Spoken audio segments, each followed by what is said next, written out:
Right, think we're live. Good morning, everyone. Hope you're all doing well. Hold up. Let me just get something up real quick. Alright, cool. Just to let you guys know, this chat thing I'm trying to put the chat on the screen, it may not look too pretty, but it'll work. It'll work for now, you know what I mean? I was trying to go for that transparent kind of view, but, you know, everything takes time to learn, you know what I mean? So, this will work for now. Anyway, I think I'm a bit early. I'm 3 minutes early, so I guess we'll just wait 5 minutes, and then we'll start. Now, today, we're going to do something different. I'm not going to read. We're going to try listening to the audiobook. That's what we're trying to do. We might listen to the audiobook, and I'll see how we go. I might do some test runs from the previous chapter, just to see if you guys can hear and blah, blah, blah. And if that's all good, then we should be on our way, you know. We should be able to finish the book in no time. So yeah, looking forward to that. Yeah. Cause I'm trying to edit a video while you gotta go live, bro. It's the only time I can find, man. It's the only time I can find to go live, bro. It's what, 9 a.m. here, and at 12 I have uni. So yeah, I just can't find any, you know. I can't find any time. I brought my dog to work today and nearly forgot to take her out before your live stream. What? You brought your dog to work? Damn, you have the funniest stories, man. Well, this is a coincidence. I was just woken up by a robocall. My bad. My bad. Yeah, you went up early. Audio's all good here. Nice. Yeah, I'm an early person, you know. I mean, I've got a little brother, so I have to drop him to school every single day. So I gotta wake up early. I'm pretty much forced to wake up early every single day.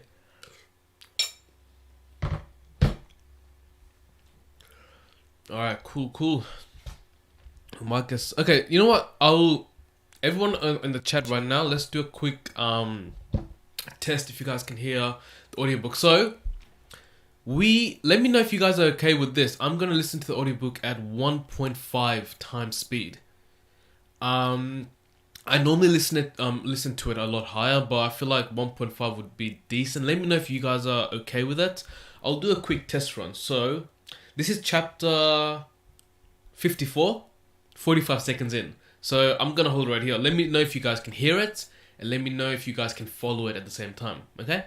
So I will play it right now. I'll probably leave my phone right there. Okay. That wall was only 2 houses to his right. So far, the top of the wall seemed the best path to the stone, but not one who would be overjoyed to take. Picking up his quarterstaff in a small wire-handled tin box, he moved carefully to a brick chimney a little nearer the wall. The roll of fireworks, when he'd been to roll the fireworks before he worked on it back in his room, shifted on his back. It was more of a bundle now, all jammed together as tight as he could make it, but still too big for carrying around rooftops in the dark. Earlier, a slippery slip because of the thing had sent a roof tile skittering off the edge and roused the man sleeping in a room below to bellow, "Thief," and send him running. Alright guys, so there's two things I need to know. Number one, can you guys hear it? And number two, is it too fast? Or can you guys keep up with it? If it's too fast, I'll drop it down to 1.3. Do you know what I mean? Because, you know, I'm trying to do as much as I can just to avoid any kind of copyrights. So I thought, you know, maybe I'll put on my phone, keep it away from the microphone, but enough so you guys can hear. And of course, like, speed it up, you know what I mean? Because one's a bit too slow for me either way. So yeah, let me know what you guys thought about that. And then, if it's all good, we'll get started straight away. I'll play one more time, let me know. He used the bundle back in position without thinking about it, and crouched and shouted at the chimney. After a moment, he set the tin box down, the wire handles beginning to grow uncomfortably more.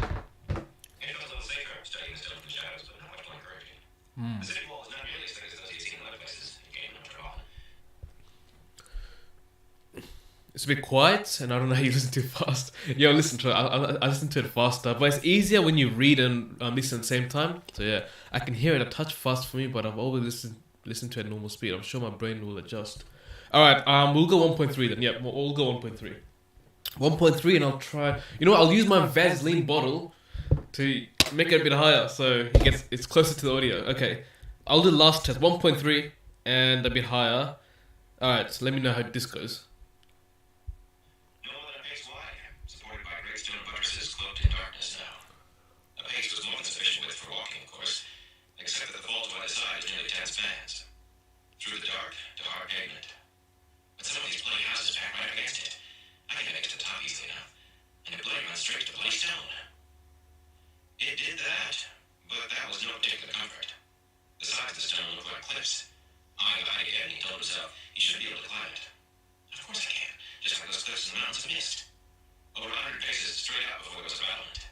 Alright, so that was 1.3, and the volume a lot higher, and, altitude also a lot higher. Also feels like there's a bit much of reverb in the room. Not sure if we can fix... But can you guys hear it? You know what I mean? That's the main thing. As long as you guys can hear. If not, then, that's perfect. Because, I don't know if you were talking the other one. Speed much better for me. Yeah, I was going to comment the same. There's some reverb and echo in the audio. But this is better. Okay, what if I keep it a bit away? Like, what if here? And then... Obviously, I don't want to go like that. I'll probably reverb. You know what? Hold up. Actually... I wish I could hear it, man. Are we all good, but you reckon the echo isn't too bad? If the echo is too bad, then I don't know. We might crank the volume down a bit. You know what I mean? Okay, what you guys saying? Okay. Yeah, I just want to get started, right? I just want to get started, that's all. Hey, just arriving, I can hear. Okay, you can hear? I wouldn't stress about it. Easy, no worries. Alright. 1.3 speed, chapter 55, and hopefully everything's all good, everything's all fine. Honestly, bro, as long as it works for you, that's all important. Don't compromise your experience for our sake. Come on, man. Obviously, as a creator, I have to, prioritize my viewers. That's the main thing. Reverbs are a good thing. It confuses copyright. That's true. That's very true. Alright, you know what? Enough talking. Yo, the last 5 chapters, god damn, after chapter 50, once everyone's in tear right now, it's going nuts, bro. Yeah, and the 3 girls are captured. I think Matt is in the stern right now, just fighting a bunch of guys. Perrin is in his wolf dream trying to free Fail, or trying to hunt down whatever is happening, and I think Rand just came to tear as well, so... And Moraine and Lan are after... Bilal, that's how I like to say it. So that's a quick summary, and without further ado, guys, I'm pumped for this, man. Let's get started, man. It's just 2 chapters, man. We're only gonna read 2 chapters. Okay, hopefully you guys can keep up with the speed. It's only 1.3 times faster. We're not going too high, so yeah. All right, I'm starting right now. Okay, let's get it. Chapter 55. What is written in prophecy? Rand entered the chamber slowly, walking along the great polished redstone columns he remembered from his dreams. Silence filled the shadows, yet something called to him, and something flashed ahead. A momentary light throwing back shadow, a beacon. He stepped out beneath the great dome, and saw what he sought. Kalandor, hanging hilt down in midair, waiting for no hand but that of the Dragon Reborn. You already? God damn. As it revolved, it broke what little light there was into splinters. Now and then it flared as if with a light of its own, calling him, waiting for him. If I am the Dragon Reborn, if I'm not just some half-mad man cursed with the ability to channel, a puppet dancing from Moraine in the White Tower. Take it, Blues Theron. Take it, Kinslayer. He spun to face the voice. The tall man with close-cropped white hair, who stepped from the shadows among the columns, was familiar to him. Rand had no idea who he was, this fellow in a red silk coat with black stripes down his puffy sleeves and black breeches tucked into elaborately silver-worked boots. It's Bilal, 100%. He did not know the man, but he had seen him in his dreams. You put them in a cage, he said. Egwene and Nynaeve and Elaine.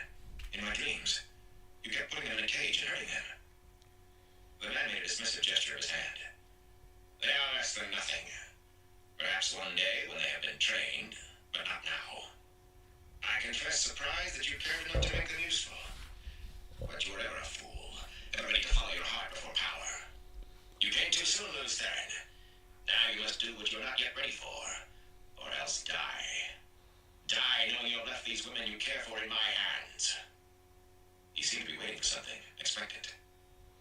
I mean to use them more, Kinslayer. They will serve me, serve my power, and that will hurt them far more than anything they have suffered before.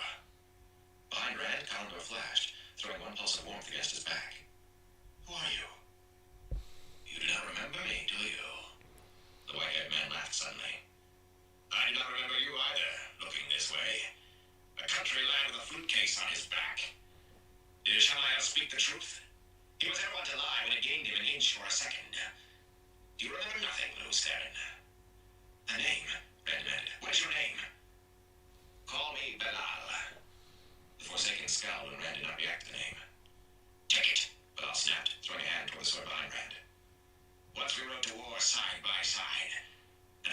a chance. A bare chance, but a chance to save yourself. A chance to save those three, I mean to make my pets. Take the sword, countryman. Perhaps it will be enough to help you survive me. Rand laughed. Do you believe you can frighten me so easily, Forsaken? But Oswald himself has hunted me. Do you think I will cower now for you? Grow before Forsaken when I deny the Dark One to his face? Is that what you think? But said softly. Truly, you know nothing. Suddenly there was a sword in his hands. A sword with a blade carved from black fire. Take it. Take Condor. 3,000 years while I am imprisoned, it has waited there. For you. One of the most powerful sangria we ever made. Take it. And defend yourself. If you can. He moved toward Rand as if to drive him back toward Condor. But Rand raised his own hands. Sidine filled him. Sweet, rushing flow of the power. Stomach-wrenching violence of the taint. And he held a sword wrought from red flame. A sword with a heron mark on its fiery blade. He stepped into the form's ladder tub until he flowed from one to the next as if in a dance. Parting the silk. Water flows downhill. Wind and rain. Blade of black fire met blade of red in showers of sparks. Roars like white-hot metal shattering. Rand came back smoothly into a guard stance, trying not to let his sudden uncertainty show. A heron stood on a black blade, too. A bird so dark as to be nearly invisible. Oh, shit! He faced a man with a heron-marked blade of steel, and barely survived. He knew that he himself had no real right to the Blade Master's mark. It had been on the sword his father had given him. And when he thought of a sword in his hands, he thought of that sword. Once he had embraced death, as the warder had taught, but this time, he knew, his death would be final. Bilal was better than he with the sword. Stronger, faster, a true Blade Master. The Forsaken laughed, amused, swinging his blade in quick flourishes to either side of him. The black fire roared as if swift passage through the air quickened it.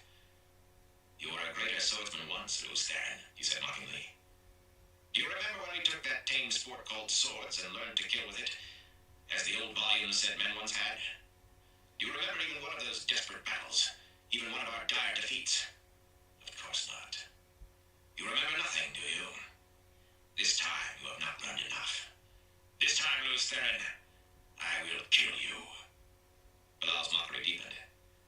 Perhaps if you take Kalendar, you might extend your life a little longer. A little longer. Yeah, that's a trap, man. It has to be a He trap. slowly, almost as if to give Rand time to do just that. Turn and race to Kalendar, to the sword that cannot be touched, to take it. But the doubts were still strong in Rand. Kalendar could only be touched by the Dragon Reborn. He allowed him to proclaim himself for 100 reasons that seemed to leave him no choice at the time. But was he truly the Dragon Reborn? If he raced to touch Kalendar in truth, not in a dream, would his hand meet an invisible wall, or Bilal cut him down from behind? He met the Forsaken with the sword he knew, the blade of fire wrought from Sidine, and was driven back. The falling leaf met watered silk, the cat dances on the wall met the boar rushes downhill. The river undercuts the bank, nearly lost him his head, and he had to throw himself inelegantly to one side, with black flame brushing his hair, rolling to his feet to confront the stone falls from the mountain. Methodically, deliberately, Bilal drove him back in a spiral that slowly tightened on Kalendar. Shots echoed among the columns, screams, a clash of steel, but Rand barely heard. He and Bilal were no longer alone in the heart of the stone. Men in breastplates and rimmed helmets fought with swords against shadowy, veiled shapes that darted among the columns with short spears stabbing. Some of the soldiers formed a rank. Arrows flashing out of the dimness took them in the throat, the face, and they died in their line. Rand hardly noticed the fighting. Wait, Even what? the man fell dead within pace of him. His own fight was too desperate. It took all of his concentration. Wet warmth trickled down his side. The old wound was breaking open. What the heck's happening Suddenly, in the background? Man at his feet until he was lying on his back atop his flute case on the stone floor. Bilal raised his blade of black fire, snarling, "Take it! Take Kalendar and defend yourself! Take it or I will kill you now! If you will not take it, I will slay you!" No! Even Bilal gave a start to the command in that woman's voice. The Forsaken stepped back out of the arc of Rand's sword and turned his head to frown at Moraine as she came striding through the battle. Her eyes fixed Hold up, pause, bro. I thought that was Celine. I thought that was gonna be Lanfia, but Moraine? What the heck? What's Moraine doing here already, bro? What the heck? Yo, she actually came. Boom. Yo, shit's about to go down, bro. My god. At Moraine, as she came striding through the battle, her eyes fixed on him, ignoring the screaming death around her. What the... What's Mama? She's here already? Oh my days, Moraine, bro. If I can remember properly, At the end of the Eye of the World, Moraine got overpowered by a Forsaken. Absolutely destroyed her. I don't know, man. Let's read and find out, bro. I'm gonna play it right now. God damn. And the screaming death surrounded her. I thought you were neatly out of the way, woman. No matter. You are only an annoyance, a stinging fly, a bite me. I will cage you with the others and teach you to serve the shadow with your puny powers. He finished with a contemptuous laugh and raised his free hand. Moraine did not stop or slow while he spoke. She was no more than 30 paces from him when he moved his hand, and she raised both of hers as well. There was an instant of surprise in the Forsaken's face, and he had time to scream, "No!" Then a bar of white flame, hotter than the sun, shot from the Aes Sedai's hands, a glaring rod that banished all shadows. Before it, the law became a shape of shimmering motes, specks dancing in the light for less than a heartbeat, flecks consumed before his cry faded. There was silence in the chamber as that bar of light vanished. Silence except for the moans of the wounded. Is that it? The fighting had stopped dead. Veiled men and men in breastplates alike standing as if stunned. He was right concerning one thing, Moraine said, as coolly serene as if she were standing in a meadow. You must take Kalandar. He meant to slay you for it, but it is your birthright. Better by far that you knew more before your hand held that hilt. Yet you have come to the point now, and there's no further time for learning. Take it, Rand. Whips of black lightning curled around her. She screamed as they lifted her, hurled her to slide along the floor like a sack until she came up against one of the columns. Rand stared up at where the lightning had come from. There was a deeper shadow up there, near the top of the columns. A blackness that made all other shadows look like noonday, and from it, two eyes of fire stared back at him. Oh my god, this guy again. This guy again. Clothed in dead black, like a Murdral's black. Yet even that was not so dark as the shadow that clung to him. He hung in the air, 2 spans above the floor, glaring at Rand with a rage as fierce as his eyes. Twice in this life I have offered you the chance to serve me living. Flames leaped in his mouth as he spoke, and every word roared like a furnace. Twice you have refused and wounded me. Now you will serve the Lord of the Grave in death. Die, Luthern Kinslayer. Die, Rand al'Thor. It is time for you to die. I take your soul. As Bosman put forth his hand, Rand pushed himself up, threw himself desperately toward Kalandar, still glittering and flashing in midair. He did not know whether he could reach it or touch it if he did, but he was sure it was his only chance. Bosman's blow struck him as he leapt, struck inside him, a ripping and crumpling, tearing something loose, trying to pull a part of him away. Rand screamed. He felt as if he were collapsing like an empty sack, as if he were being turned inside out. The pain in his side, the wound taken at Falma, was almost welcome, something to hang on to, a reminder of life. His hand closed convulsively on Kalandar's hilt. Nice. Let's get it. One power surged through him, a torrent greater than he could believe, from Saidin into the sword. The crystal blade shone brighter than even Moraine's fire had. It was impossible to look at, impossible any longer to see that it was a sword. Only that light blazed in his fist. He fought the flow, wrestled with the implacable tide that threatened to carry him, all that was really him, into the sword with it. For a heartbeat that took centuries, he hung, wavering, balanced on the brink of being scoured away like sand before a flash flood. With infinite slowness, the balance firmed. It was still as though he stood barefoot on a razor's edge above a bottomless drop. Yet something told him this was the best that could be expected. To channel this much of the power, he must dance on that sharpness, as he had danced the forms of the sword. He turned to face Balzan. The tearing within him had ceased as soon as his hand touched Kalandar. Only an instant had passed, yet it seemed to have lasted forever. You will not take my soul, he shouted. This time, I mean to finish it once and for all. I mean to finish it now. Balzan fled, man and shadow vanishing. Damn. Rand stared, frowning. There had been a sense of folding as Balzan left. A twisting, as if Balzan had in some way bent what was. What? Ignoring the men staring at him, ignoring Moraine crumpled at the column base, Rand reached out, through Kalandar, and twisted reality to make a door to somewhere else. What the fudge? He did not know to where, except that it was where Balzan had gone. I am the hunter now, he said, and stepped through. Yo! Yo! Rand sometimes has the best lines, bro. Come on, Robert Jordan. You left the Rand chapter all the way here? Come on, man. That's cruel, man. That's cruel. Especially at the end of the Great Hunt when Rand was like to Balzan, come here and die, bro. This guy's like, I'm the hunter now, bro. God. Oh, I hate you, Robin Jordan, bro. Can't believe you. The book is called The Dragon Reborn and you left the Dragon Reborn at the last chapter. Come on, man.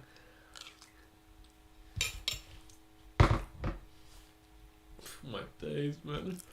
What are you guys saying? What are you guys saying, man? You know, I'm gonna look at the chat after this, man. Man. How much pages do we have left? 1, 2, 3, 4, 5, 6, 7, 8, 9, 10, 11, 12. Still have a lot of pages, man. Alright. Egwene's point of view.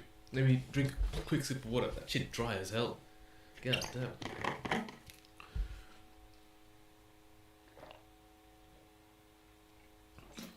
Okay.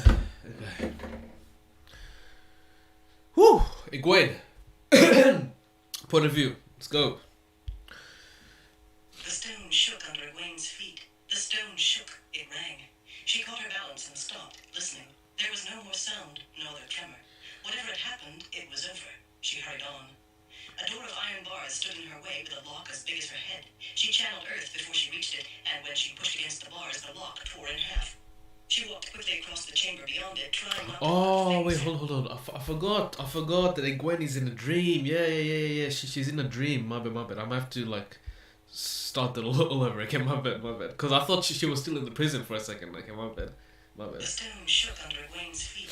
The stone shook. It rang. She caught her balance and stopped, listening. There was no more sound, no other tremor.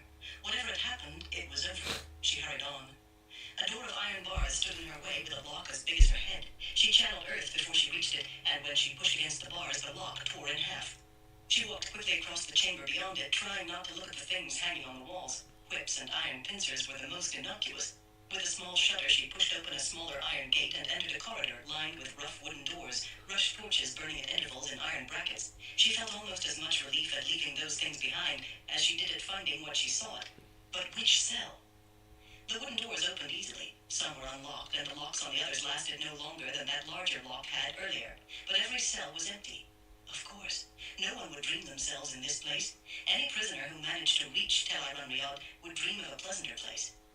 For a moment she felt something close to despair. She had wanted to believe that finding the right cell would make a difference. Even finding it could be impossible, though. This first corridor stretched on, and others joined it. Suddenly she saw something flicker just ahead of her, a shape even less substantial than Joy Abir had been. It had been a woman, though. She was sure of that. A woman seated on a bench beside one of the cell doors. The image flickered into being again and was gone. There was no mistaking that slender neck and the pale, innocent-appearing face with its eyelids fluttering on the edge of sleep. Amiko Nagoyan was drifting towards sleep, dreaming of her guard duties, and apparently toying drowsily with one of the stolen Terang Real. Egwene could understand that. It had been a great effort to stop using the one Varen had given her, even for a few days. She knew it was possible to cut a woman off from the true source, even if she'd already embraced Saidar, but severing a weave already established had to be much harder than damming the flow before it began. She set the patterns of the weaving, readied them, making the threads of spirit much stronger this time, thicker and heavier, a denser weave with a cutting edge like a knife. The wavering shape of the dark friend appeared again, and Egwene struck out with the flows of air and spirit. For an instant, something seemed to resist the weaving of spirit, and she forced it with all of her might. It slid into place. Amiko Nagoyan screamed. It was a thin sound, barely heard, as faint as she herself was, and she seemed almost like a shadow of what Joy Abir had been. Yet the bonds woven of air held her. She did not vanish again. Terror twisted the dark friend's lovely face. She seemed to be babbling, but her shouts were whispers too soft for Egwene to understand. Tying and setting the weaves around the Black Sister, Egwene turned her attentions to the cell door. Impatiently, she let earth flood into the iron lock. It fell away in black dust, in a mist that dissolved completely before it struck the floor. She swung open the door, and was not surprised to find the cell empty except for one burning rush torch. But Amiko is bound, and the door is open. For a moment she thought of what to do next. Then she stepped out of the dream, and woke to all her bruises and aches and thirst, to the wall of the cell against her back, staring at the tightly shut cell door. Of course, what happens to living things there is real when they wake. What I did to stone or iron or wood has no effect in the waking world. Nynaeve and Elaine were still kneeling beside her. Yikes. Whoever is out there, Nynaeve said, screamed a few moments ago, but nothing else has happened. Oh, did you find a way out? okay. We should be able to walk out, Egwene said. Help me to my feet and I will get rid of the lock. Amiko will not trouble us. That scream was her. Elaine shook her head. I have been trying to embrace Saidar ever since you left. It is different now, but I am still cut off. Egwene formed the emptiness inside her, became the rosebud opening to Saidar. The invisible wall was still there. It shimmered now. There were moments when she almost thought she could feel the true source beginning to fill her with the power. Almost. The shield wavered in and out of existence too fast for her to detect. It might as well have been solid. She stared at the other two women. I bound her. I shielded her. She's a living thing, not lifeless iron. She must be shielded still. Something has happened to the shield set on us, Elaine said. But Amiko is still managing to hold it. Egwene let her head sag back against the wall. I will have to try again. Are you strong enough? Elaine grimaced. To be blunt, you sound even weaker than you did before. This try took something out of you, Egwene. I am strong enough there. She did feel more weary, less strong, but it was their only chance that she could see. She said as much, and their faces said they agreed with her, however reluctantly. Can you go to sleep again so soon? Nynaeve asked finally. Sing to me. Egwene managed to smile. Like when I was a little girl. Please. Holding Nynaeve's hand with one of hers, the stone ring clasped in the other, she closed her eyes and tried to find sleep in the wordless humming tune. Oh my days. Hey man, what goes around comes around, man. You know, Egwene, I forgive you. I forgive you for what you did to Nynaeve, you know what I mean? What goes around comes around, at least. Anyways, another quick.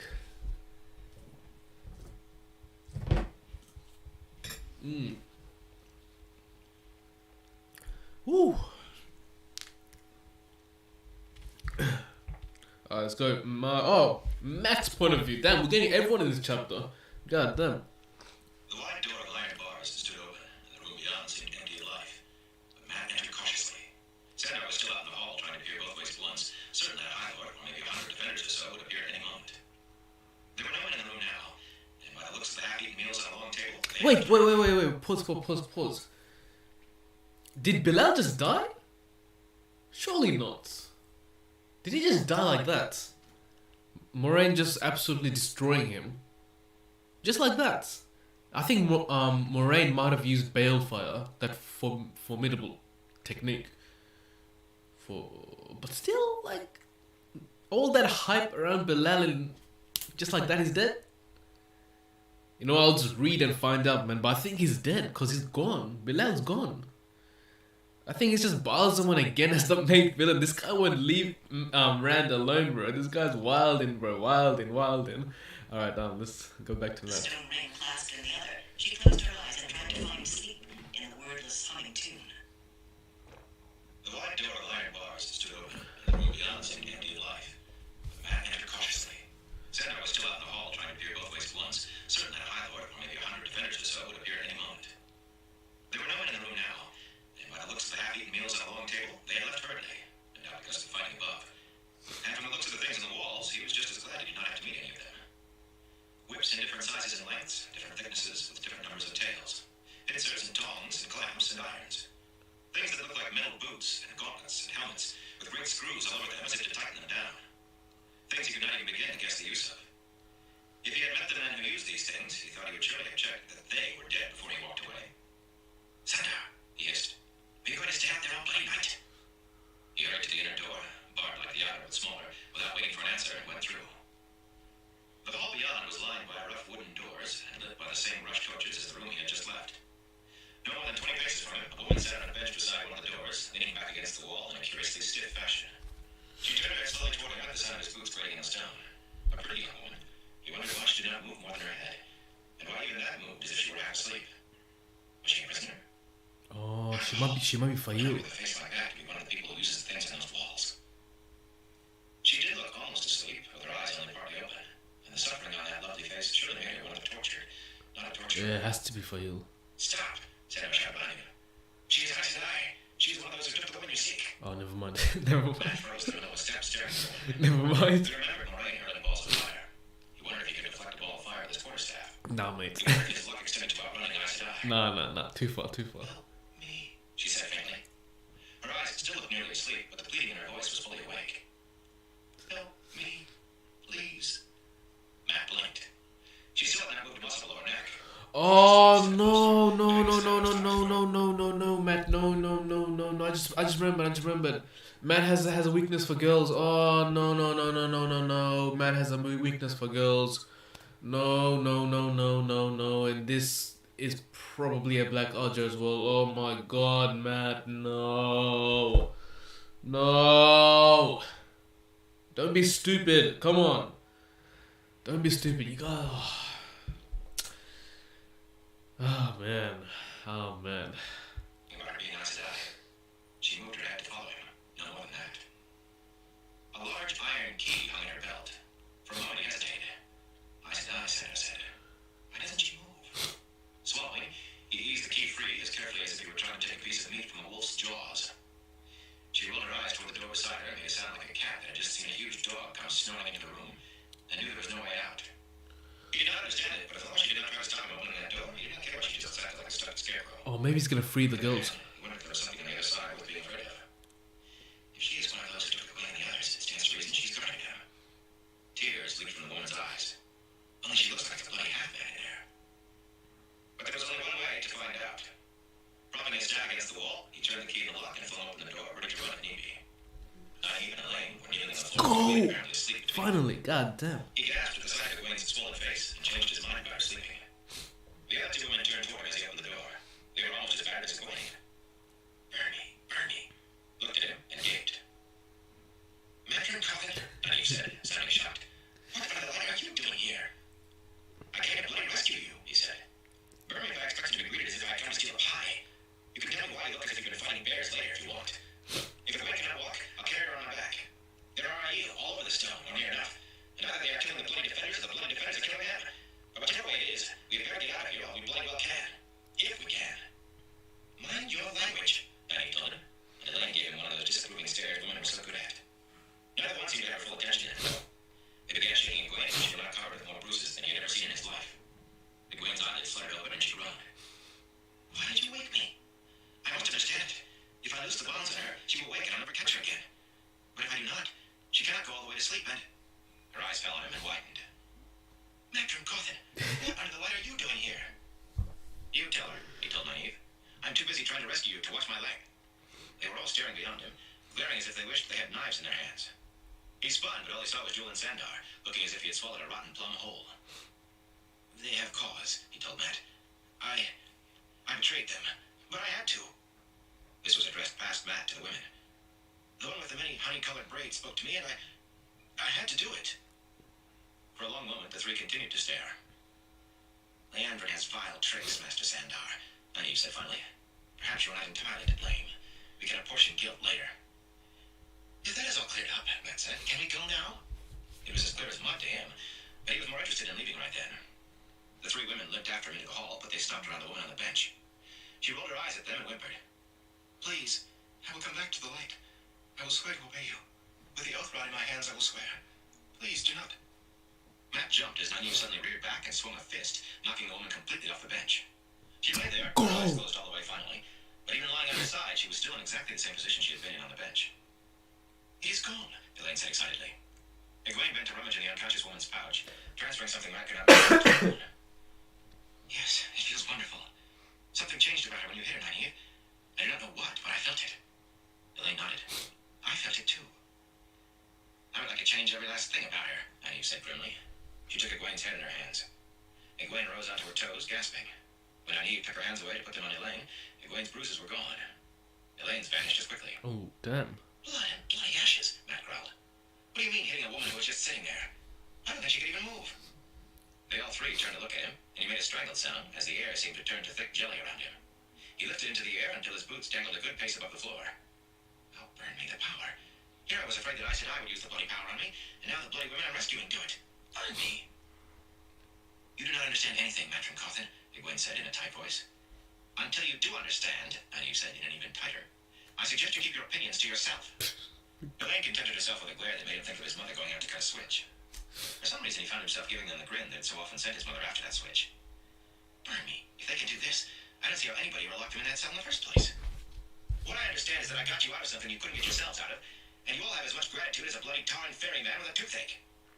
You are right, Nynaeve said, and then his boots suddenly hit the floor so hard his teeth jarred. But he could move again.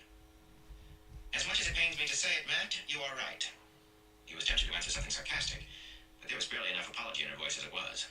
Now can we go? With the fighting going on, Sandra thinks he and I can take you out by a small gate near the river. I am not leaving just yet, Matt, Nynaeve said. I mean to find Leandrin and Skinner, Egwene said, sounding almost as if she meant it literally. All I want to do, Elaine said, is pound Joya by her till she squeals. And I won't settle for any of them. Are you all deaf? He growled. There is a battle going on out there. lane. Nynaeve merely sniffed. He stared after them with his mouth hanging open. Why didn't you say something? He growled at the thief-catcher. I saw what speaking earned you, Sandor said simply. I am no fool. Well, I'm not staying in the middle of a battle, he shouted at the women. They were just disappearing through the small barred door. I'm leaving, do you hear? They did not even look back. Probably get themselves killed out there. Somebody will stick a sword in them while they're looking the other way. With a snarl, he put his quarterstaff across his shoulder and started after. Are you going to stand there? He called to the thief-catcher. I did not come this far to let them die now. Sandor caught up to him in the room with the whips. The three women were already gone, but Matt had a feeling they would not be too hard to find. Just find the men bloody hanging in midair. Bloody women. He quickened his pace to a trot. Damn, that's a very interesting reunion. Not gonna lie, I wasn't expecting. I wasn't expecting the girls to react like that. God damn. Oh my god, these guys were bullying Matt, bro. After being bullied, they were bullying Matt. Oh my days.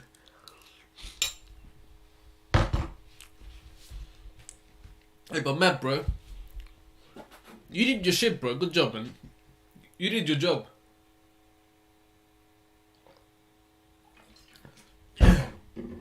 This shit needs more milk. So dry. God damn. Alright. Finally! A parent point of view. God damn. I think parent has so far has one of the most interesting point of views, bro. Let's get it. Okay. Okay, wrong tab. Okay, we've got like around 10 minutes left. Around there. Aaron strode down the halls of the stone grimly, searching for some sign of Fail. He had rescued her twice more now, breaking her out of an iron cage once, much like the one that held the Aiel and Remen, and once breaking open a steel chest with a falcon worked on its side. Both times she had melted into air after saying his name. Hopper trotted by his side, sniffing the air. As sharp as Perrin's nose was, the wolf's was sharper. It had been Hopper who led them to the chest. Perrin wondered whether he was ever going to free her in truth.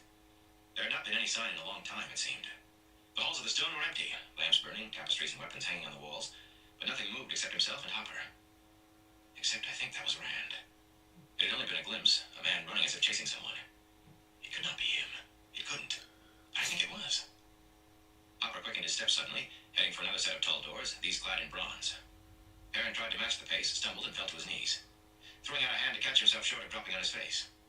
Weakness washed through him as if all his muscles had gone to water. Even after the feeling receded, it took some of his strength with it. It was an effort to struggle to his feet. Hopper turned to look at him. You are here too strongly, young bull. The flesh weakens. You do not care to hold on to it enough.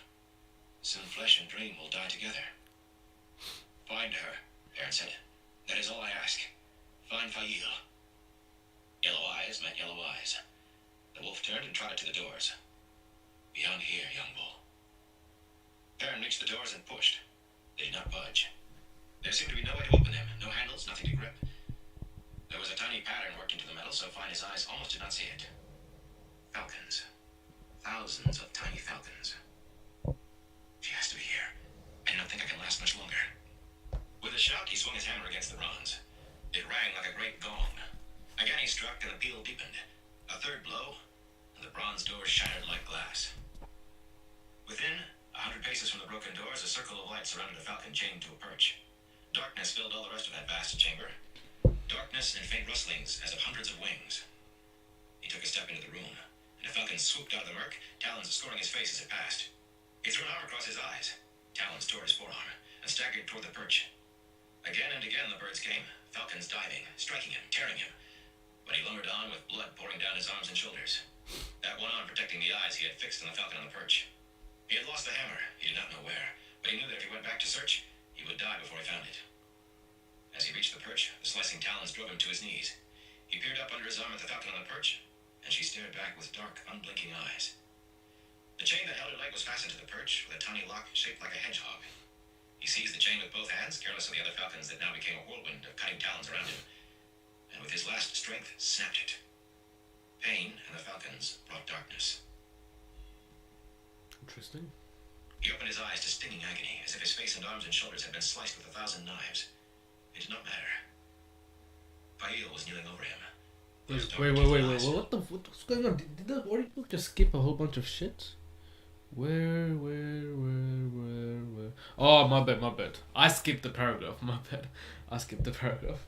Okay, so he opened his eyes to stinging agony, as if his face and arms and shoulders had been sliced with 1,000 knives. It did not matter. Fail was kneeling over him. Those dark, tilted eyes. Okay, play. Worry, wiping his face with a cloth already soaked in his blood. My poor parent, she said softly. My poor blacksmith. You were hurt so badly. With an effort that caused more pain, he turned his head. This was the private dining room in the Star, and near one leg of the table lay a wooden carving of a hedgehog, broken in half. Vail, he whispered to her. My falcon. Rand was still in the heart of the stone, but it was different. There were no men fighting here, no dead men, no one at all but himself. Abruptly, the sound of a great gong rang through the stone, then again, and the very stones beneath his feet resonated. That was Perrin, A wasn't third it? time the booming came, but cut off abruptly, as if the gong had shattered. All still. Where is this place? He wondered. More important, where is Barlsman? As if to answer him, a blazing shaft like the one Moraine had made shot out of the shadows among the columns, straight toward his chest. His wrist twisted the sword instinctively. It was instinct as much as anything else that made him loose flows from Saidin into Kalendor. A flood of the power that made the sword blaze brighter even than that bar streaking at him. His uncertain balance between existence and destruction wavered. Surely that torrent would consume him. The shaft of light struck the blade of Kalendor and parted on its edge, forking to stream past on either side. He felt his coat singe from its near passage, smelled the wool beginning to burn. Behind him, the two prongs of frozen fire, of liquid light, struck huge redstone columns. Where they struck, stone ceased to exist, and the burning bars bored through to other columns, serving those instantaneously as well. The heart of the stone rumbled as columns fell and shattered in clouds of dust, sprays of stone fragments. What fell into the light, however, simply was not anymore. A snarl of rage came from the shadows, and the blazing shaft of pure white heat vanished. Rand swung Kalendor as if he were striking at something in front of him. The white light obscuring the blade extended, blazed ahead, and sheared through the redstone column that hid the snarl. The polished stone sliced like silk. The severed column trembled. Part of it tore loose and dropped from the ceiling, smashing into huge, jagged chunks on the floor. As the rumbling faded, he heard beyond it the sound of boots on stone. Running. Kalendor at the ready, Rand hurried after Balsman. The tall archway leading out of the heart collapsed as he reached it, the entire wall falling into clouds of dust and rock, as if to bury him. But he threw the power at it, and all became dust floating in the air. He ran on. He was not sure what he had done, or how, but he had no time to think on it. He ran after Balsman's retreating footsteps, echoing down the halls of the stone. Murdrel and Trollocs leaped out of thin air, huge bestial shapes and eyeless faces distorted with a rage to kill, in hundreds. So they jammed the hall before him and behind, sighted like swords and blades of deadly black steel seeking his blood. Without knowing how, he turned them to vapor that parted before him, and vanished. The air around him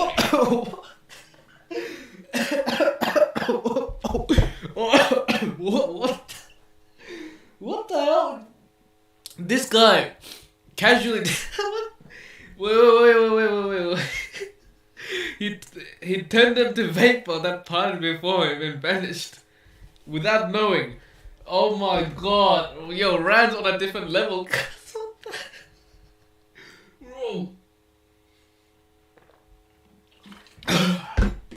Bro, what? That's mad.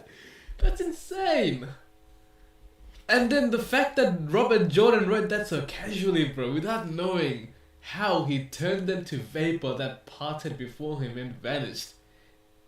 Yo. Wait, this guy said Trollocs and Murdrels leaped out of thin air in hundreds.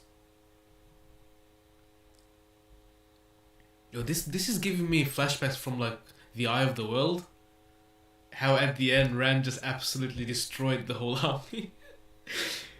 Oh my god, Rand. I hate this author, bro. Why would you leave a Rand point of view all the way at the end? Why? Why? Come on, man. Come on. Let's get this shit together, man. Come on. Oh my god. The air around him turned. Okay. Oh, wrong button. choking soot, clogging his nostrils, shutting off breath. But he made it fresh air again, a cool mist. Flames leaped from the floor beneath his feet, spurted from the walls, the ceiling, furious jets that flashed tapestries and rugs, tables and chests, to wisps of ash, flung ornaments and lamps ahead of them as drops of molten burning gold. He smashed the fires flat, hardened them into a red glaze in the rock. The stones around him faded almost to mist. The stone faded. Reality trembled. He could feel it unraveling, feel himself unraveling. He was being pushed out of the here into some other place where nothing existed at all. Kalendar blazed in his hands like the sun till he thought it would melt. He thought he himself would melt from the surge of the one power through him, the flood that he somehow directed into sealing up the hole that had opened around him, into holding himself on the side of existence. The stone became solid again. He could not even begin to imagine what it was that he did. The one power raged inside him and barely... I have no idea what he did. I'm gonna replay that whole thing. What the hell did he do? Flames leaped from the floor beneath his feet, spurted from the walls, eyeless faces distorted with the rage to kill, in hundreds. So they jammed the hall before him and behind, scythe like swords and blades of deadly black steel seeking his blood. Without knowing how, he turned them to vapor that parted before him, and vanished. The air around him suddenly became choking soot, clogging his nostrils, shutting off breath. When he made fresh air again, a cool mist. Flames leaped from the floor beneath his feet, spurted from the walls, the ceiling, furious jets that flashed tapestries and rugs, tables and chests, to wisps of ash, flung ornaments and lamps ahead of them as drops of molten, burning gold. He smashed the fires flat, hardened them into a red glaze in the rock. The stones around him faded almost to mist. The stone faded. Reality trembled. He could feel it unraveling, feel himself unraveling. He was being pushed out of the here into some other place where nothing existed at all. Kalendar blazed in his hands like the sun till he thought it would melt. He thought he himself would melt from the surge of the one power through him, the flood that he somehow directed into sealing up the hole that had opened around him, into holding himself on the side of existence. The stone became solid again. He could not even begin to imagine what it was that he did. The one power raged inside him till he barely knew himself, till he barely was himself, till what was himself almost did not exist. His precarious stability teetered. To either side lay the endless fall, obliteration by the power that coursed through him into the sword. Only in the dance along the razor's sharp edge was there even an uncertain safety. Kalendar shone in his fist until it seemed he carried the sun. Dimly within him, fluttering like a candle flame in a storm, was the surety that holding Kalendar, he could do anything. Anything. Yeah, man, you can do anything. Through endless corridors he ran, dancing along the razor, chasing the one who would slay him, the one he must slay. There could be no other end this time. This time one of them must die. Balzaman has to die. Balzaman knew it as well was Has clear. to. Always he fled, always staying ahead of sight, so that only the sounds of his flight drew Rand on. But even fleeing, he turned this stone of tear that was not the stone of tear against Rand, and Rand fought back with instinct and guesses and chance. Fought and ran down that knife edge in perfect balance with the power, the tool and weapon that would consume him utterly if he faltered. Water filled the halls from top to bottom, thick and black as the bottom of the sea, choking off breath. He made air again, unknowingly, and ran on. And suddenly the air gained weight until it seemed every inch of his skin supported a mountain, squeezing in from all directions. In the instant before he was crushed to nothingness, he chose tides out of the flood of power raging through him. He did not know how or which or why. It was too fast for thought or knowing, and the pressure vanished. He pursued Balzaman, and the very air was abruptly solid rock encasing him, then molten stone, then nothing at all to fill his lungs. The ground beneath his boots pulled at him as if every pound suddenly weighed 1,000. Then all weight vanished, so that a step left him spinning in midair. Unseen maws gaped to rip his mind from his body, to tear away his soul. He sprang each trap and ran on. Where Balzaman twisted to destroy him, he made right without being aware of how. Vaguely, he knew that in some way, he had brought things back into natural balance, forced them into line with his own dance down that impossibly thin divide between existence and nothingness. But that knowledge was distant. All his awareness lay in the pursuit, the hunt, the death that must end it. And then he was in the heart of stone again, stalking through the rubbled gap that had been a wall. Some of the columns hung like broken teeth now, and Balzaman backed away from him, eyes burning, shadow cloaking him. Black lines like steel wires seemed to run off from Balzaman into the darkness, bounding around him, vanishing into unimaginable heights and distances within that blackness. "I will not be undone," Balzaman cried. His mouth was fire, his shriek echoed among the columns. "I cannot be defeated! Aid me!" Some of the darkness shrouding him drifted into his hands, formed into a ball so black it seemed to soak up even the light of Kalendar. Sudden triumph blazed in the flames of his eyes. "You are destroyed!" Rand shouted. Kalendar spun in his hands. Its light roiled the darkness, severed the steel-black lines around Balzaman, and Balzaman convulsed. As if there were two of him, he seemed to dwindle and grow larger at the same time. "You are undone!" Rand plunged the shining blade into Balzaman's chest. Go! Balzaman screamed, Finally! and the fires Kill of his this guy! face flared wildly. Kill this guy! "Fool!" he howled. "The great lord of the dark can never be defeated." You ain't no great of the dark. Shut the Rand hell up. pulled Kalendar's blade free as Balzaman's body sagged and began to fall, the shadow around him vanishing. And suddenly Rand was in another heart of the stone, surrounded by columns still whole, and fighting men screaming and dying, veiled men and men in breastplates and helmets. Moraine still lay crumpled at the base of a red stone column, and at Rand's feet lay the body of a man sprawled on its back with a hole burned through the chest. He might have been a handsome man in his middle years, except that where his eyes and mouth should have been were only pits from which rose tendrils of black smoke. I have done it, he thought. I have killed Baalzamon, killed Shaitan. I have won the last battle. Light, I am the Dragon Reborn, the breaker of nations, the breaker of the world. No, I will end the breaking, end the killing. I will make it end. Uh-oh. He raised Kalendar above his head. Silver lightning crackled from the blade, jagged streaks arching toward the great dome above. Stop! He shouted. The fighting ceased. Men stared at him in wonder, over black veils from beneath the rims of round helmets. I am Randall Thor, he called, so his voice rang through the chamber. I am the Dragon Reborn. Kalendar shone in his grasp. One by one, veiled men and helmeted, they knelt to him, crying, "The dragon is reborn!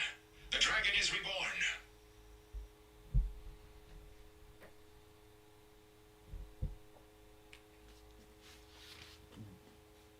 Those were the Isle at the end, yeah, 100%. The veiled men and women.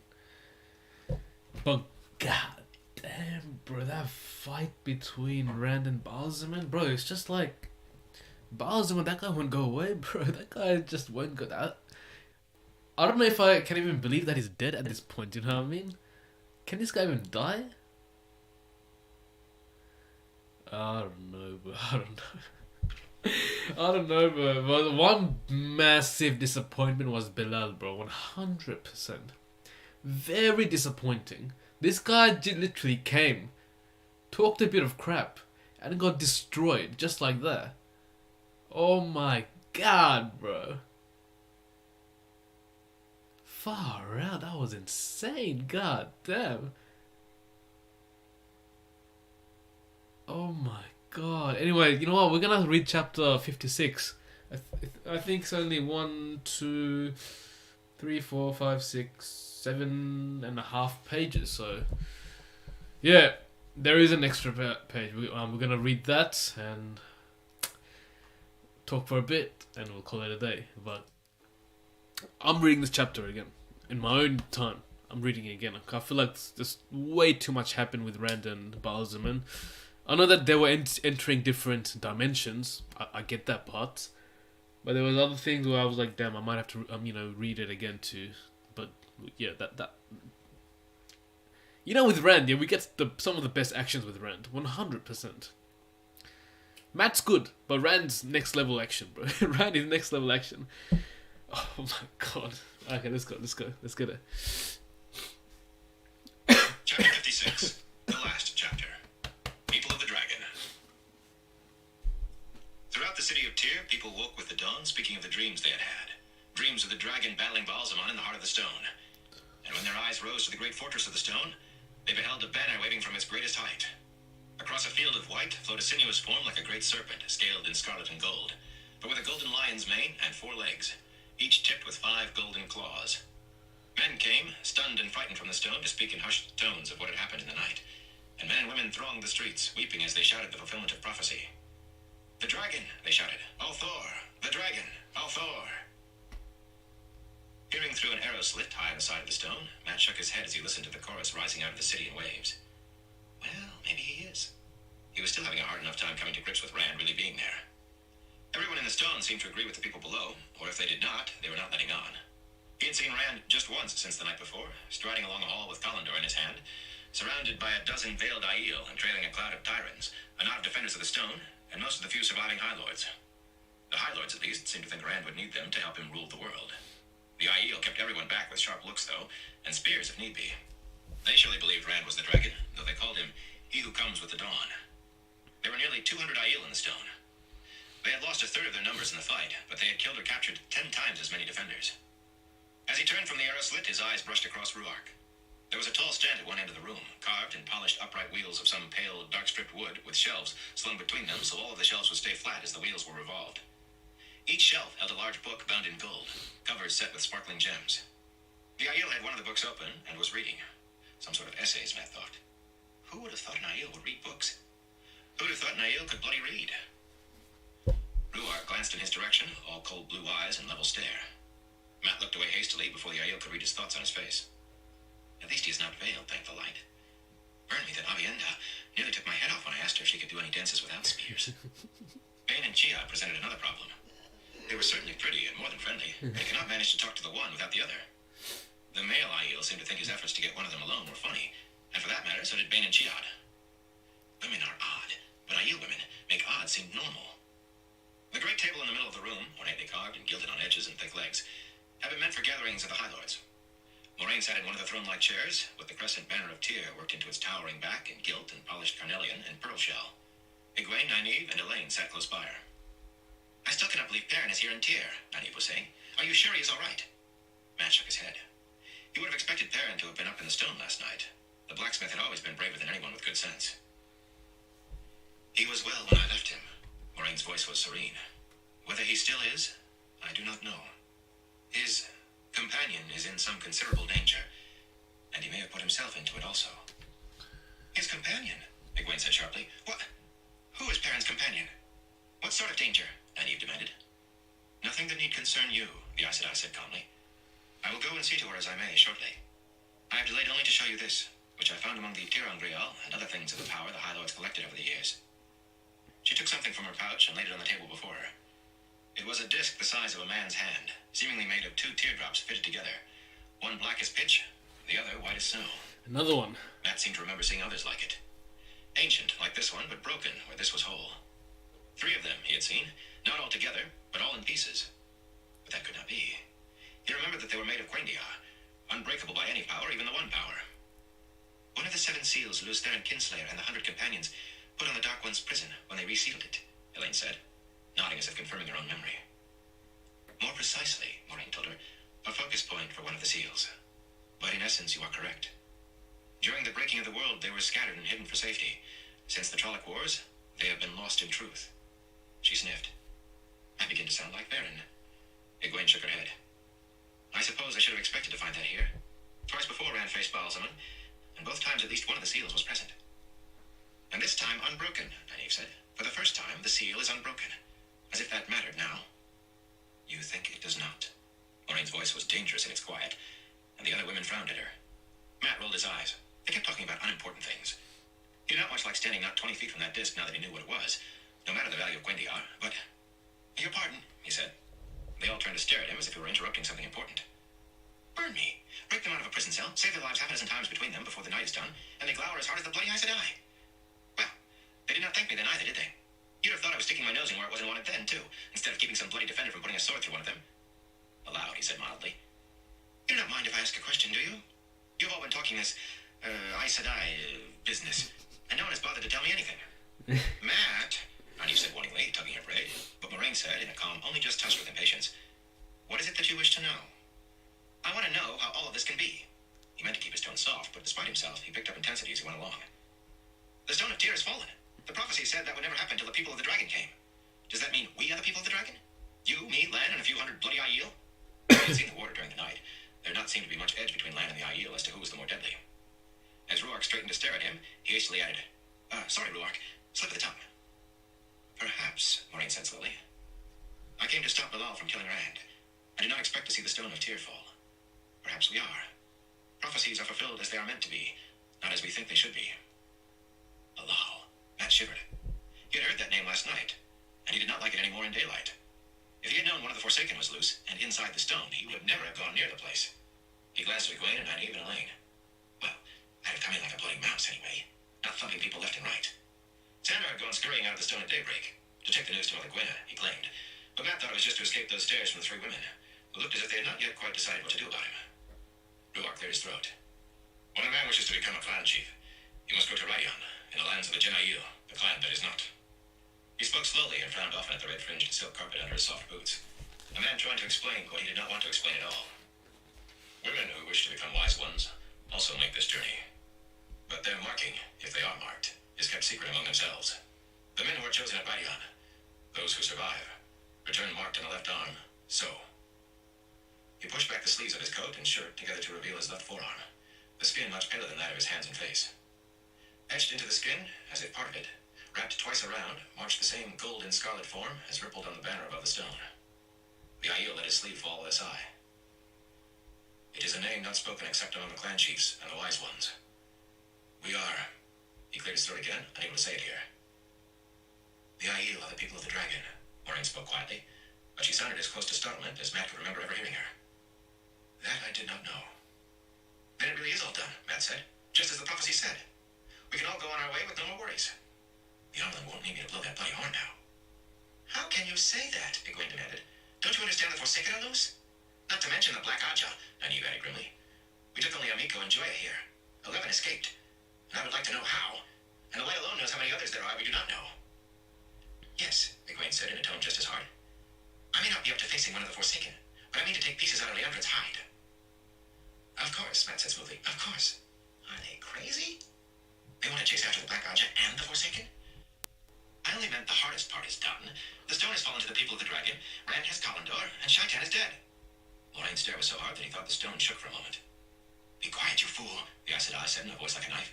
Do you want to call his attention to you, naming the Dark One? But he's dead, Matt protested. Rand killed him, I saw the body. And a fine stink that was, too. I never thought anything could rot that fast. You saw the body, Lorraine said with a twist to her mouth. A man's body. Not the Dark One, Matt. He looked at Egwene and the other two women. They appeared as confused as he. Roark looked to be thinking of a battle he had thought was won and now learned had not even been fought. Then who was it? Matt demanded. Lorraine, my memory has holes big enough for a wagon and team, but I remember Baalzamon being in my dreams. I remember. Burn me, I do not see how I can ever forget. And I recognize what was left of that face. You recognize Baalzamon, Lorraine said. Or rather, the man who called himself Baalzamon. The Dark One yet lives, imprisoned at Sheol Ghul, and the shadow yet lies across the pattern. The light illumine and protect us, Elaine muttered in a faint voice. I thought the Forsaken were the worst we had to worry about now. Are you sure, Maureen?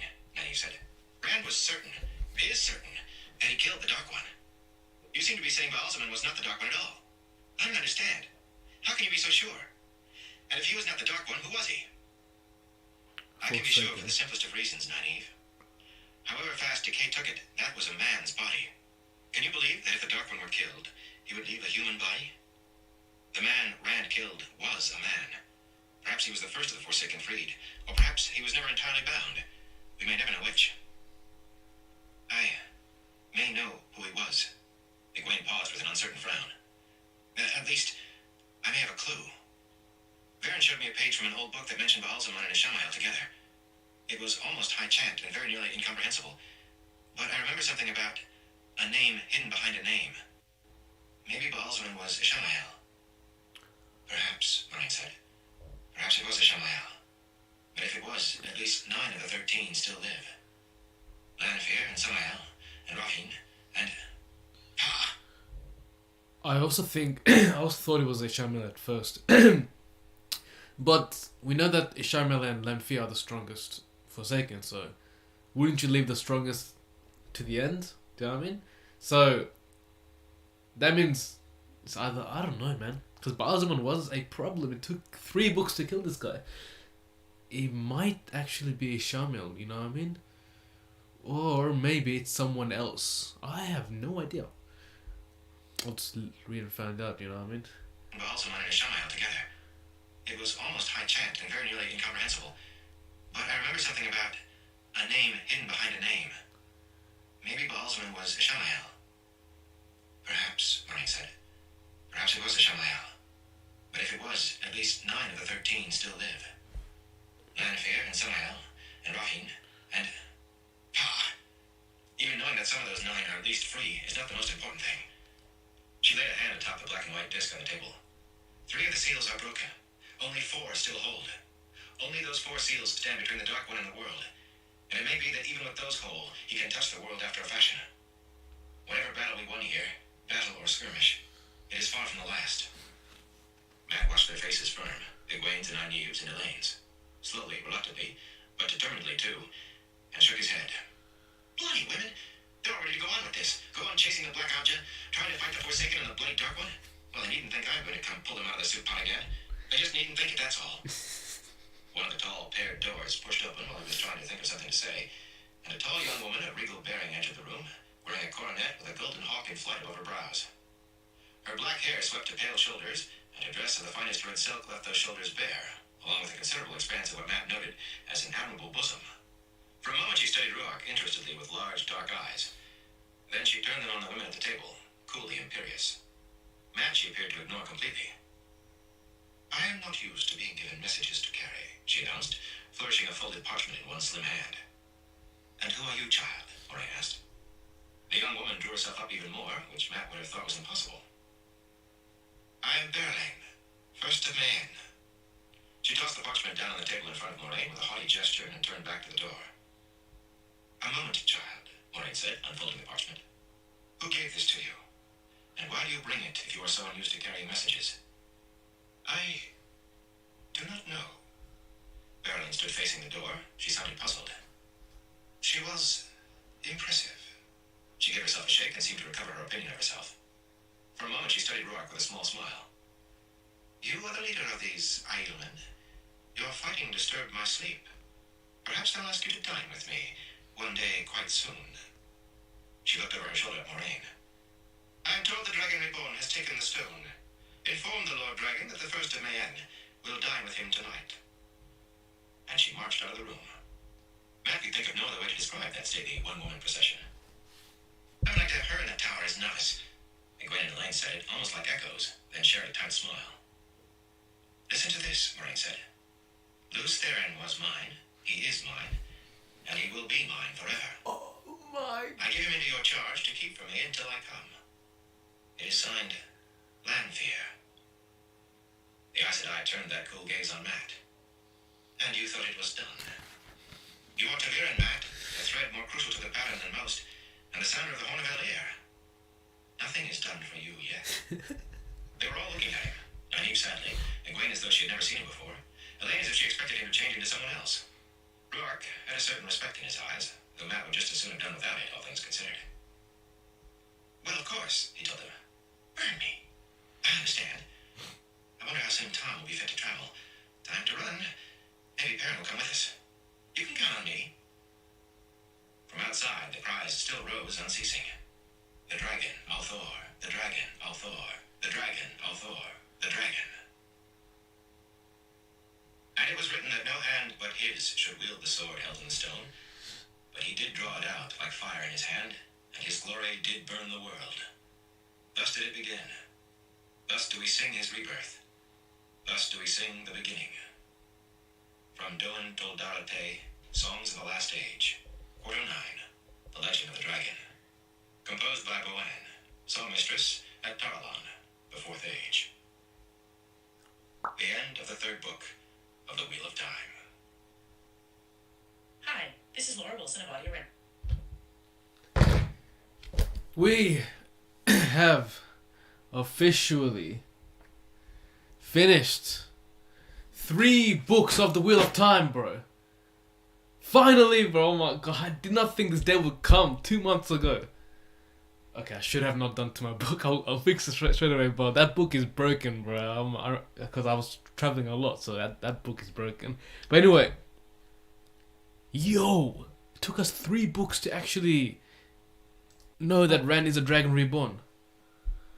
Okay, yeah. There's I don't know where to start. I don't know where to start, bro. Yo, who's that girl at the end, bro? The messenger. That means the messenger obviously knows Lanfear, right? Or maybe Lanfear did her shifty manipulations. Okay.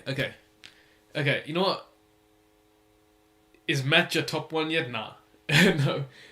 If anything, it's... Nah, he's not top one. He's not top one. I think Nynaeve still just about holds it. I don't even know if he's 2 yet. Yeah, I know. I shouldn't have done that to my book. R.I.P. my book, but yeah. Nah, it's fine, guys. It's fine. Like, come on, man. See? It's a strong book. It's a strong book, guys. It's been through a lot. Don't worry, man. It's been through a lot. Berlin, yeah, that character. Like, what was the deal with her? Like, her whole vibe and shit, man. God damn. I don't even know, man. Okay, I want to... Like, let's talk about chapter 55 first of all. First of all, Bilal, absolutely shocking.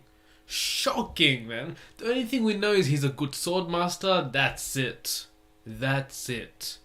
But he could have easily beaten Ren if it wasn't for Moraine. So I feel like if Moraine did not come, Bilal would have probably killed Ren. So Bilal's plan was going to work. And then Moraine came, I don't know, used something disgusting to kill him. And then everything else, Matt freeing the 3 girls, I was very shocked at that. You know, the way they interacted, not even Elaine, not even Egwene in specific, they're like, oh, it's just you, Matt.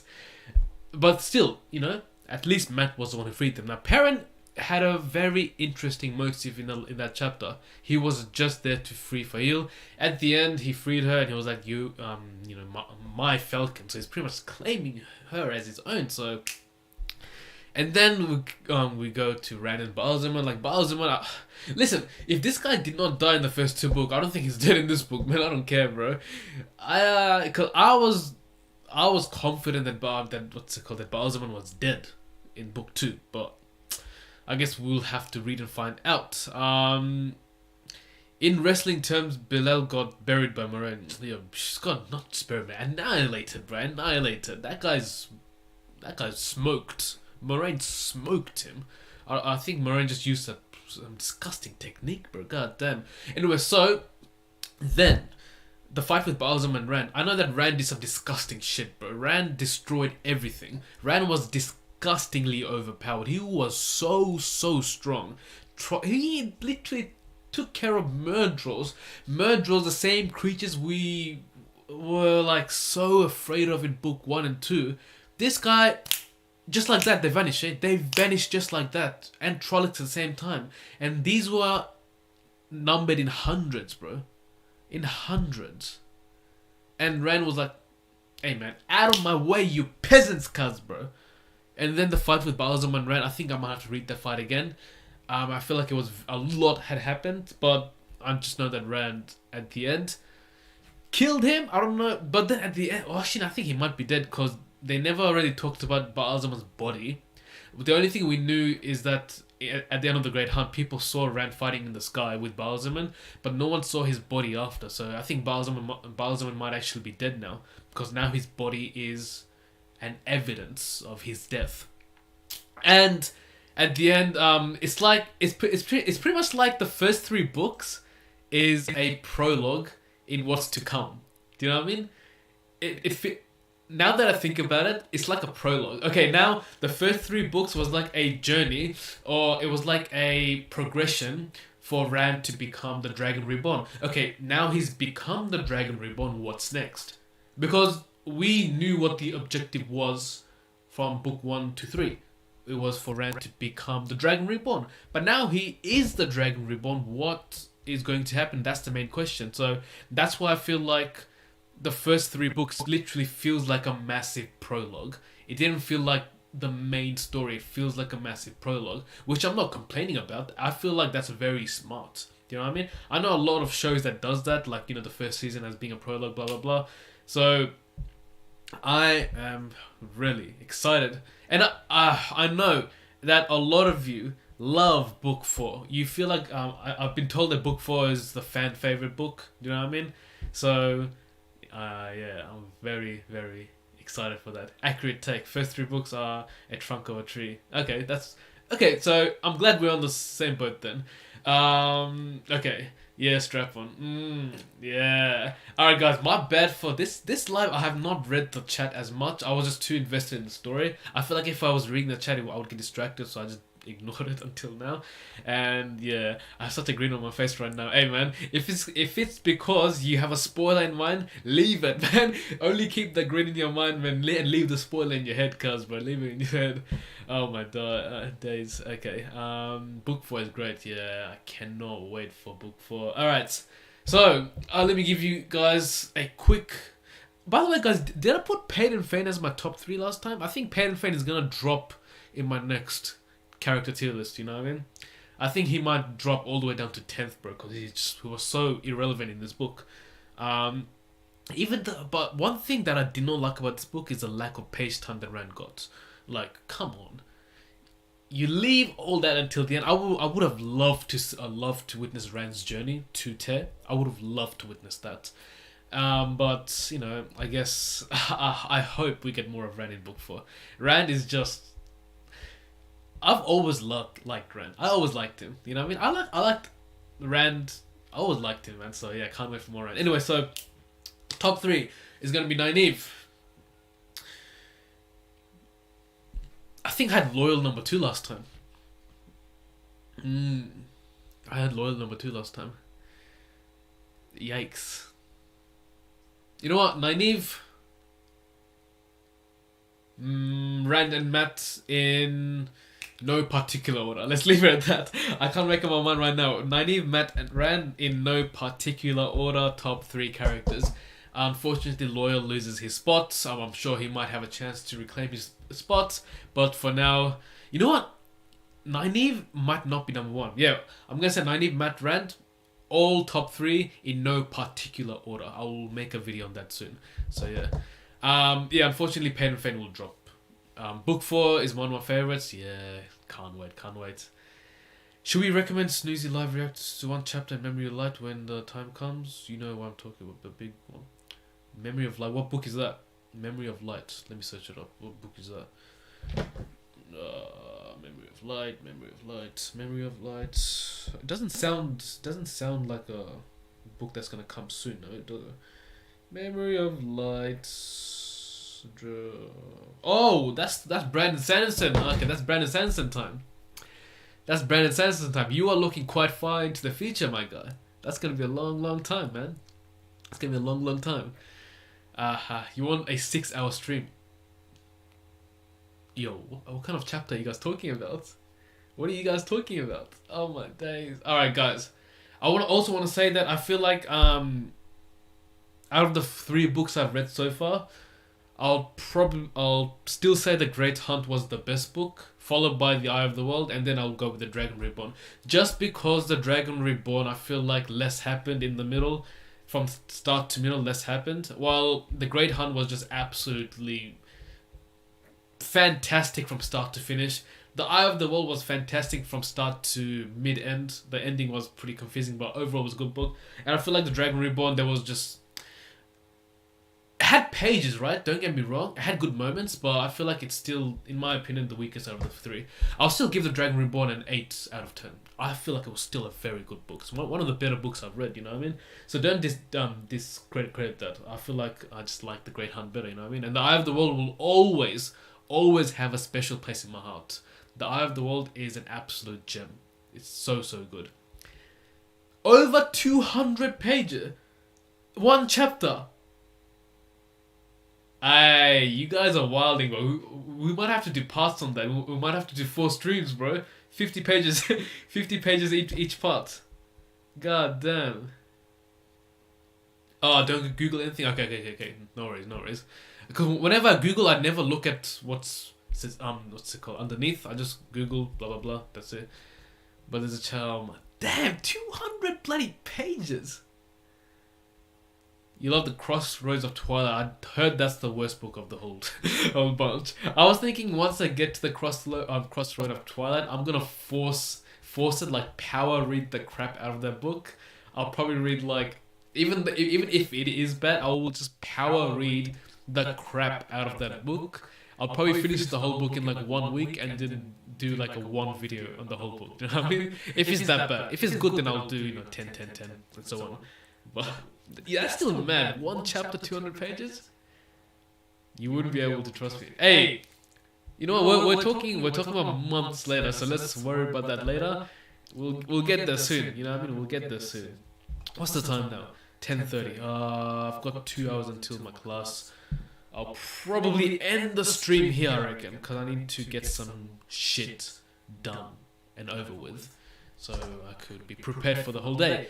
Anyway, guys, I feel like this was... Let me know how this was, you know what I mean? It was a bit different. I wasn't reading out loudly. I feel like sometimes I miss out on details once, when I read out loudly, so I thought, audiobook would be good. And some of you guys did suggest the audiobook on the community tab, so thank you for that again. Yeah, I was thinking that if it's not that bad, I'll just power read the crap out of it, man. It's not that bad now. What are you guys talking about? It's not that bad now. At this time, waiting 2 years and getting COT, then waiting another 2 years. Oh, okay, another book. Yeah, I guess that's one thing you guys had to suffer through, yeah? It's like me with One Piece right now. Every single week, just read one chapter, like 15 pages, literally 10 minutes. Every single week, 10 minutes. It's so disgusting, bro. So bad. I read One Piece every single week. It's so bad. So imagine waiting 2 years for a book. That's, yeah, I don't know how you guys went through that, man. Right, man, enjoy the rest of your year. Thank you guys for joining again. Yo, everyone who joined, yo, you guys are the real ones, man. You guys are the real ones. I appreciate you guys. I really appreciate you guys. And of course, guys, listen, for whoever have not subscribed yet, subscribe, cuz, man. Let's get the thing going up. I know I kind of messed up towards the end of last year. I took that massive break and, you know, kind of lost the flow, which is okay. I guess I have to just work my way back up to get that flow back. So that's, you know, that's okay. But yeah, I really appreciate you guys, you know, if you haven't subscribe. You know, there's nothing to, if not, then I'll just, you know, make more videos and try to persuade you guys later on down the line. So hopefully that goes well. And oh my god, let me just read one more comment, bro. The slog is only a slog if you prefer action based. Okay, that's a very interesting line. The slog is only a slog if you prefer action based plots instead of character driven plots. With me, I love both. Action, I feel like action is better in a screen. Characters always are better on paper, and plot is like, yeah. So I feel like if it's a book, then if that's the case, I don't think I will experience a slog, because, you know, sometimes it's better, like more, like I'd rather have like you know, like it, for example, in the book where, let's say, Elida walks in a room, like that shit gets me hyped just by her walking in a room. Or for example, Leandrin smiling at Egwene in the dream, like that's not action, that's just random shit that gets you hyped up, you know what I mean? Or let's say Lanfear walking in a room, like shit like that, it's just insane. So if that's the case, then I'm hyped. Hey man, I'm hyped. I'm ready to tackle the slog, man. I don't know about Crossroads of Twilight, because that book gets a lot of hate, but I heard the other books were not too bad. So anyways, talking too much right now. If you guys haven't liked the video right now, it was a decent stream, so if you still haven't liked it, give this video a like. Subscribe if you still haven't. Let's push the numbers up, and hopefully we can see more progression. And thank you guys again. Next week I'll probably do a top 10 character Wheel of Time, and after that week I'll probably either upload another Wheel of Time content video, or I'll probably react to my first review on the Eye of the World. Let me know if you guys want that. Do you guys want me to react to part 1 of my review of the Eye of the World? Because yo, I know I messed up a lot of shit. It'll be an interesting video to react to. So let me know if you want that, guys. And hopefully 2 weeks later from now on, we'll start off with the Shadow Rising. Yeah. So yeah, I'll try to power read as much as possible and get the videos up on the channel, and you know, just date them rather than reading and, you know, just having to worry about it. Because, you know, university is getting a lot crazy right now. So I was thinking I'll start the Shadow Rising right now, like after the stream ends. I'll start it right now, but I won't upload it next week. I'll upload it 2 weeks later, so I have more, you know, time to worry about my other stuff other than Wheel of Time. Cause I don't want to cram too much shit, yeah. So that's all I have to say to you guys. And again, for real, I'm gonna go now. Thank you again, guys. Appreciate everyone coming in, and yeah, I will see you guys in the next video, or maybe the next live. You never know. Take care now. Bye.